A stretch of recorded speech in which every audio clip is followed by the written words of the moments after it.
Pessoal, vamos rever o que nós trabalhamos durante a aula? Vamos lá então para o momento da nossa revisão, onde trabalhamos os pensadores pré-renascentistas.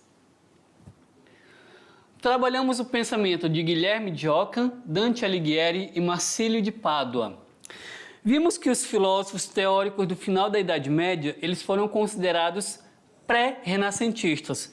Eles elaboraram novas ideias que deram início a uma lenta, mas também profunda transformação no sentido de valorizar o poder do Estado como oposição do poder pontifício, ou seja, o poder da Igreja. Guilherme de Ockham, na Inglaterra, como um frade franciscano e teólogo, ele recorreu às escrituras sagradas e à patrística para criar a indevida ingerência da Igreja nas leis civis. Então, Guilherme de Ockham, ele não concordava que a Igreja ela ficasse interferindo nas leis civis. Para ele, a fé ela não pode fazer conhecer de maneira clara e inequívoca as suas verdades. A fé ela não pode apresentar argumentos que possam ser demonstrados. A verdade manifestada por Deus não pertence ao mundo racional, ou seja, ao mundo filosófico. Então, diante disso, a filosofia ela não pode se submeter à teologia, porque a teologia não é uma ciência, mas uma série de afirmações e sentenças que não se relacionam lógica e racionalmente.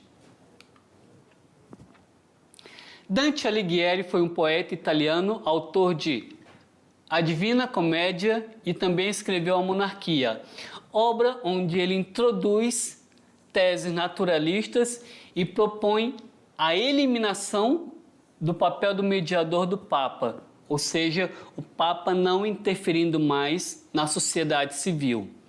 Segundo ele, Deus, Criador da natureza, nos dotou de livre raciocínio e vontade e que elas nos permitem a perfeita condução do Estado.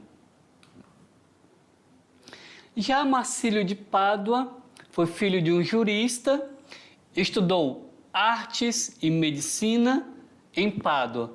Foi reitor de Universidade de Paris e em 1319 ele regressa a Paris, onde redige a obra O Defensor da Paz. Ele foi um importante e dos mais heterodoxos pensadores políticos do século XIV. Os seus argumentos erguem-se contra a autoridade papal, cuja ação considera nefasta e causadora da intranquilidade na Península Itálica. As suas posições tiveram um profundo impacto em desfavor da Igreja.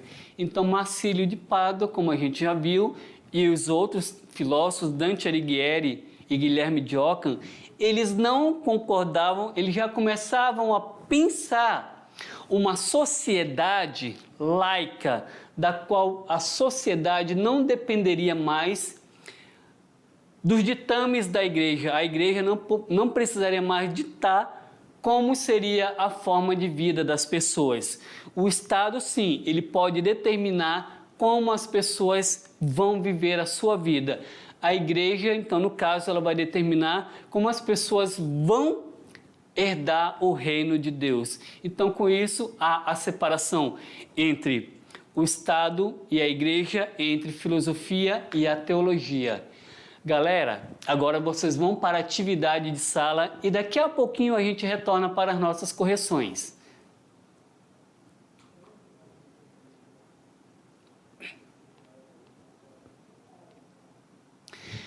E então, meus queridos e minhas queridas, conseguiram responder de forma correta? Eu tenho certeza que vocês responderam. A questão é, responderam de forma correta as atividades que lhes foram propostas? Vamos verificar então o que vocês responderam. Vamos lá para a questão número 1.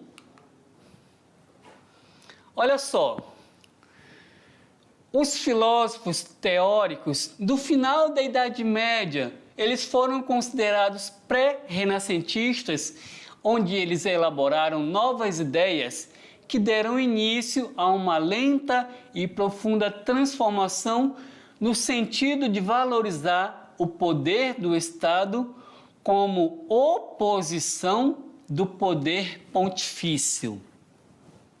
Então temos aí a seguinte ideia. Os três principais pensadores do período renascentista foram quais? Foram aqueles que trabalhamos durante a aula. Eles deram um pontapé inicial para uma nova mentalidade humana, ou seja, estavam inseridos em um período em que a igreja ela exercia um forte poder na vida social das pessoas. E eles não achavam que isso era o correto. Segundo eles, a igreja ela tinha que se separar do Estado. O Estado ele tinha que ter mais autonomia para governar a si mesmo, sem que o seu governo estivesse voltado para os princípios da igreja. E três pensadores, três filósofos foram importantes para isso. Quem são eles? Vamos lá então?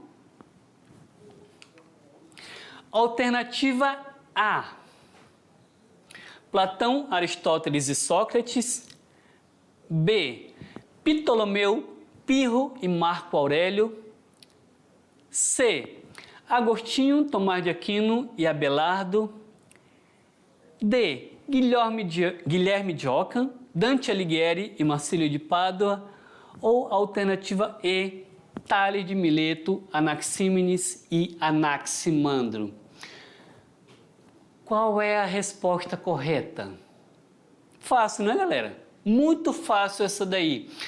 Os três principais filósofos pré-renascentistas, não são pré-socráticos, não são socráticos, eles são do período moderno, mas também eles foram considerados pré-renascentistas, ou seja, começaram a dar o pontapé inicial para aquilo que veio a se tornar o Renascimento e a filosofia moderna. Foram eles, então, a alternativa correta é a alternativa D: Guilherme de Ockham, Dante Alighieri e Marcílio de Pádua. Questão número 2. Dante Alighieri, olha só. Ele foi um poeta italiano, onde ele também escreveu A Monarquia, obra em que introduz teses naturalistas e propõe a eliminação do papel mediador do Papa.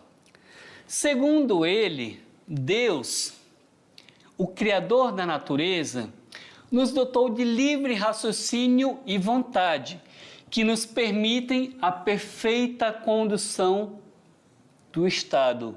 Ou seja, Deus, sendo o Criador nosso, nos dotou de livre raciocínio para governar a nós mesmos. Então, para isso, eu não preciso propriamente dito da palavra igreja para governar a mim mesmo.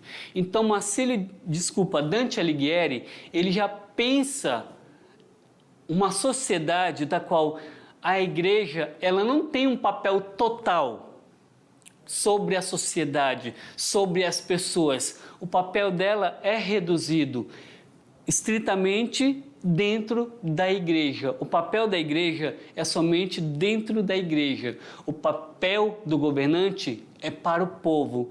Então, Alighieri ele já pensa em uma sociedade onde cada um, igreja e Estado, vai desempenhar a sua função de formas separadas. Então, olha só, em relação a isso, a principal obra de Dante Alighieri foi qual? Aqui temos a Monarquia, mas a principal delas foi alternativa A: A Divina Comédia. B: A República. C: Deus e o Homem. Alternativa D: O Leviatã. Ou seria a alternativa E: O Contrato Social. Qual foi a principal obra de Dante Alighieri, onde ele apresenta o inferno, o purgatório e o paraíso? Obra dividida em 3 partes e cada parte contém 33 cantos, que juntando essas 3 obras seriam 99 cantos, e da qual ele faz mais um canto, que seria a apresentação, para chegar a uma somatória de 100, da qual eles acreditavam que o 100 era um número perfeito. Qual foi essa obra? Vamos ver então? Essa obra é dividida em 3 partes, onde uma parte fala sobre o inferno, a outra sobre o purgatório e a outra o paraíso. A alternativa correta, a obra A Divina Comédia. Pessoal, vamos agora para o Se Liga no Enem. Como vocês já sabem, essa questão que a gente traz do Se Liga do Enem é para já ir preparando você, caro aluno, para quando você for fazer o Enem.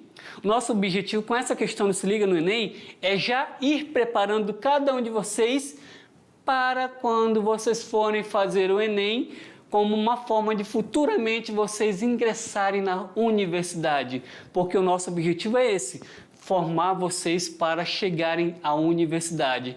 Então se liga no Enem aí, galera. Vamos lá então? Questão 3. Resumidamente, Dante Alighieri também escreveu um livro sobre política, na qual ele defende a autonomia do poder. Olha só, Alighieri defende a autonomia do poder temporal, o que significa uma ruptura com o pensamento político medieval. Mais radical ainda é Marcílio de Pádua, que acentua novos valores desligados da tutela religiosa e fundados na vontade do povo. Não é mais a vontade da igreja, agora é a vontade do povo. Os pensamentos de Dante Alighieri e Marcílio de Pádua caracterizam uma ruptura com A. Os pensadores clássicos. B. Uma ruptura com a Idade Moderna. C. Uma ruptura da Igreja, representada pelo Papa.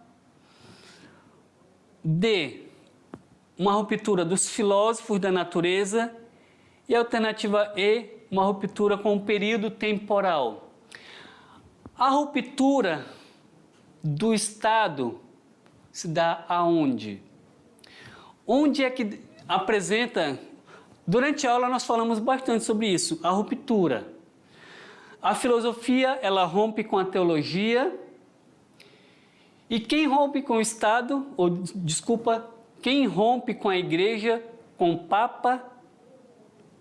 Resposta correta, vamos verificar então? A Igreja, representada pelo Papa.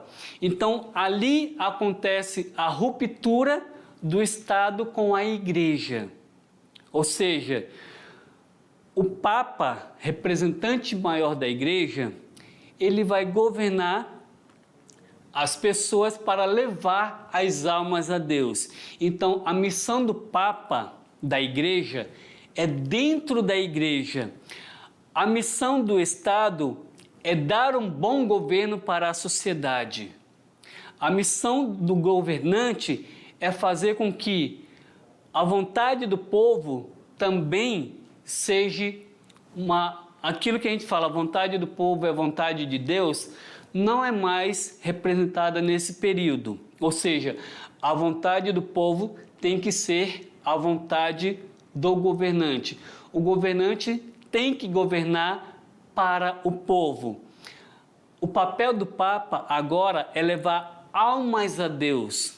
O papel da Igreja é fazer com que as pessoas, enquanto estão vivas, tenham uma boa vida, tenham uma vida tranquila, que elas possam viver a sua vida na mais perfeita paz e harmonia, certo? Vamos lá então para a quarta questão. Guilherme de Ockham, na Inglaterra, ele era um frade franciscano e um teólogo. E ele recorreu às escrituras e à patrística para criticar a indevida ingerência da igreja nas leis civis. Ele não concordava que a igreja interferisse nas leis civis. Com isso, o que Guilherme de Ockham diz a respeito da razão, fé e Deus? São 3 pontinhos básicos que Guilherme de Ockham apresenta: razão, fé e Deus. O que ele diz sobre cada uma delas? Vamos lá então?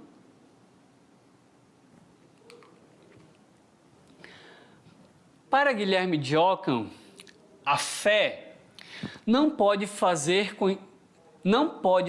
conhecer de maneira clara e inequívoca as suas verdades. A fé não pode apresentar argumentos que possam ser demonstrados. A verdade manifestada por Deus não pertence ao mundo racional. A filosofia não pode se submeter à teologia, porque a teologia não é uma ciência, mas uma série de afirmações e sentenças que não se relacionam lógica e racionalmente. Então, razão, fé e Deus. A filosofia é a razão. Então temos aqui o que ele pensa sobre Deus, a verdade manifestada por Deus não pertence ao mundo racional, e ele apresenta também os conceitos da fé, que a fé não pode ser conhecida de forma através de conhecimentos racionais. Pessoal, espero que vocês tenham gostado da aula e não se esqueçam, a nossa aula está se encerrando e olha só, vão se preparando já para as nossas avaliações.